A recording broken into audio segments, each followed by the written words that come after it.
We are standing with His Excellency Mr. Dawda Fadera, the Gambia's ambassador to the United States of America. Mr. Fadera is in Seattle currently to actually attend the Constitutional Review Commission's meeting with the Gambians in Washington. He flew all the way from Washington, D.C. Before that, Mr. President, we just want to congratulate you. We saw pictures of you and President Donald Trump. You attended Eid. Actually, iftar he held for the ambassadors, and we were happy to see our ambassador actually at the White House. Congratulations on that. Thank you. As the ambassador, you flew in. The Constitutional Review Commission came all the way from Gambia to actually meet Gambians in the United States. You play a fundamental role in putting this thing together, no doubt. And we are here in Seattle today, had a successful event. How do you feel? Thank you very much, my brother and friend. Today, actually, it's a day of, I would say, fulfillment.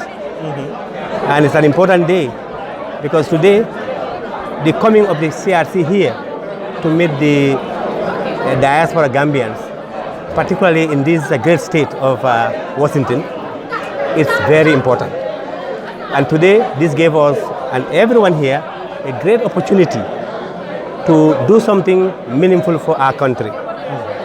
Because the Gambia, like I said in my statement, we are under 55 years of age. And since we are now writing our third constitution, and I said this is not normal.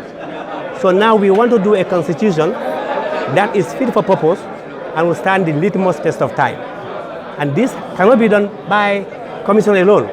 So it has to be done by Gambians, and particularly Gambians in diaspora. Because those who live here, as it has been demonstrated today, they have the expertise, they understand the way the constitutions function. Most people here, they live and benefited from the stable constitution that the United States has provided.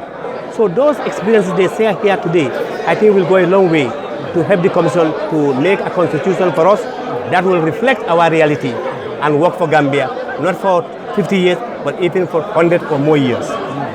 Very important. Seattle has been done very successfully as a litmus test.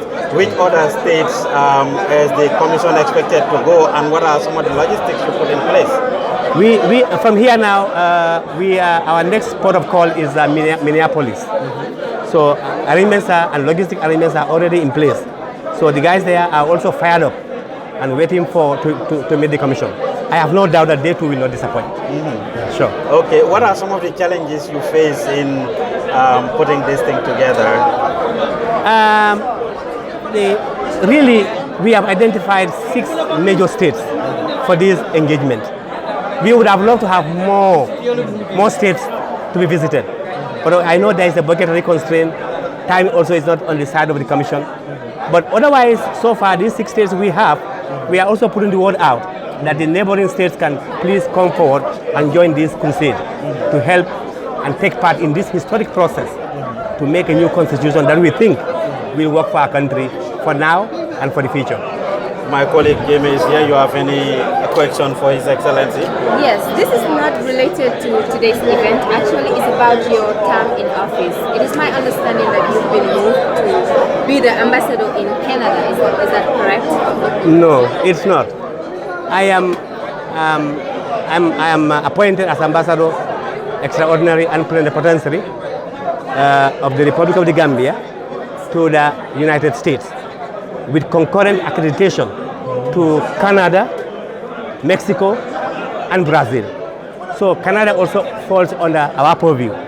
So you are right, I'm also the High Commissioner for Canada. Okay. Well, thank you very much, Your Excellency. Your final word to the Gambians, people that are watching you.